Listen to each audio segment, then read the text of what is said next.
Hello friends, today we will learn how to access a new Cisco device with a console port, or what are the methods we want to if we have a new new Cisco router or switches, what are the methods from by which we can connect to that new Cisco devices. So before continuing to this, you just need a Cisco packet tracer software, so that you can practically you can do the things on simulation. I will share the description link in my description. I will share the link from where you can download this packet tracer software. What I will do, in this software you can connect a PC, you can take a PC, then in networking device you can connect a switch with this icon. There are different cables. This is the console cable. We will connect a console cable and then you will see how to access this.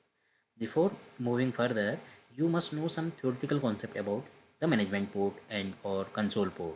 So I have this is my blogspot website where I keep my notes and lab configuration. You can access it from here.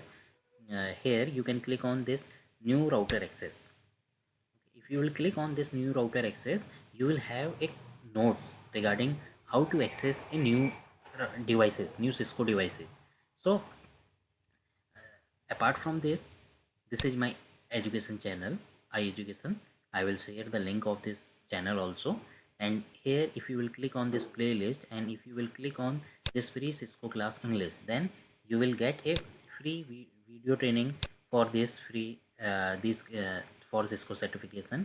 You can watch one by one the videos, and you will have we will provide all the Cisco classes training free videos in this channel inside this free Cisco classes English playlist. You can search our channel. I will share you the link of channel also, or and this playlist also. So here you can For wireless reference. watch the things related to Cisco training. And I will share this site link in description also. So how to access a new router or switch? There are two methods. One is console port and one is management port. The difference is that in management port there will be IP. In console port there will be no IP. What you can do, these management port and console port, these both works on a management plane, which is different from the data plane. And while you are configuring these management port, it will not affect other ports. So these are the different ports, special ports provided on Cisco devices or routers or switches. So how to connect with a console port? Console port, to connect a console port, you need a cable. If you are having a serial port in your laptop, you can connect to this side of this cable to your serial port, and RJ45 will go inside the router or switch console port. If you do not have a serial port on a laptop, you can use a converter where a USB, you can connect this USB to a laptop and this convert this side of cable to the console port serial side. Okay, this is a converter. If you are using newer laptops like MacBook Pros and ThinkPads, there will be a C-type cable where you can connect this C-type to your laptop and RJ45 to the router console port. So practically you will see the console port like this is the console port which is having a RJ45 connection. So how to access it? After connecting the appropriate cable, you can download a software which is putty, or you can download a hyper terminal. So uh, just click on device manager, then click on you will find this USB serial port, this COM port 4 or any port. It is randomly assigned. If you are using a converter, you need to firstly install that converter software also. Then after when you will connect that cable, then you will find a random port. So you need to check inside device manager. Otherwise, if you are having a serial port in your laptop, it will be COM port 1. Open this putty, click on this serial icon. In connection type, just click on serial, type the whatever port number it is shown in that device manager, type that port. Then this is the in serial, this in category in serial, you will find this default setting. Keep it this default. If you have some different setting, then change it to these values. Then click on open. Whenever you will click on open, then you will, if the console password is set, you will ask for console password. Otherwise first time it is not set, so it will you will directly have a access to this console to the your device. Okay, now I will tell you how to connect with management port.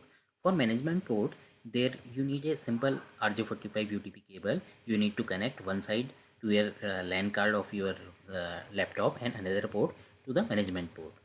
Then you need to open this putty, click on telnet or SSH.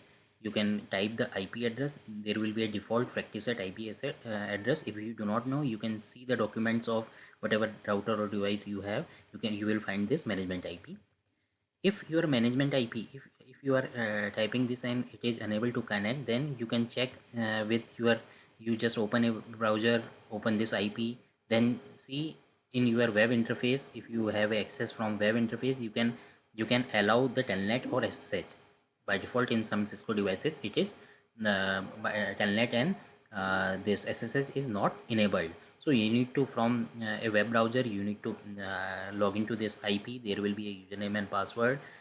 It will ask for username password. Just go into that web login. There you can check this telnet or SSH. Okay, after that when you will open, it will ask for a password. Give the username or password. It will be default Cisco. So here this way you can connect to this management port. So management port will have a IP, default IP, which you can change later on, and console port do not have a IP. This is the main difference from console port and management port. So you can check out the differences and other things from this website. Now here, as I have discussed, you can find the videos. So there are three-way approach how we learn with iEducation. One is with this YouTube channel. Third one is this uh, notes which we provide in this site, and for and other thing is we provide webinars also. So you can log into our website, which is iEducation Solution @gmail.com, and there you will find it. You can find our website and other things inside this contact us. Okay, there I will share you our email also. You can mail us for free webinars. This is our email ID, ieducation@gmail.com. Now I will come to this practical. So what we will do, we will take just, we have one PC, we will just take a console cable, then RS232 is the console port. You just connect on this, and on switch side you connect on this console port. This is simulation, so you are seeing the port like this. Otherwise, as I have discussed, you will see port like that only. In PC, you just click on desktop. This is the terminal, which is just hyper terminal or putty. In simulation it looks like this. If you click on this, these are the port configuration which we have shown you. Just keep it default, click on OK. Then if you will press enter, then you have this access to your switch. You can enable it and you can do whatever you want. Okay, but this is the first time, so there is no password set. If you want to set a password in console, you just go to config, then line console 0, then password. You can type any password, listen, and just type login. These are the two commands you need to type. Then to save this one, what you need to do, you need to write this, and when you will exit, now it will ask for password. If I will type iEducation, here I have a access. So this is the way how we can connect with console. What about management port? In simulation there is no management port. Okay, so practically what you need to do, you need to connect with this PC, whatever LAN card you are having on this RJ45 connection. You need to connect your UTP cable one side, this side, and in switch side you need to connect on its management port. So this way you can connect, and you can give the IP, default IP, and you can, from putty you can access that switch from management port also. Normally we use console port for first time configuration, but nowadays we use management port, as it comes with some you can access by connecting the cable. You can access with normal web browser also. you can log into that IP, and by username and password you can set you can provide access to telnet or SSH, or you can do from web interface also, you can do configuration. So that is the management port which is having a IP. And if you do not have that access, or you have some problem in management port, you can access it by console port. So this is the all things about how to access a new Cisco device, whether router or switch. Thank you for watching with this video, and please subscribe our channel. I will share you link so that you will get updates about more Cisco trainings. Thank you.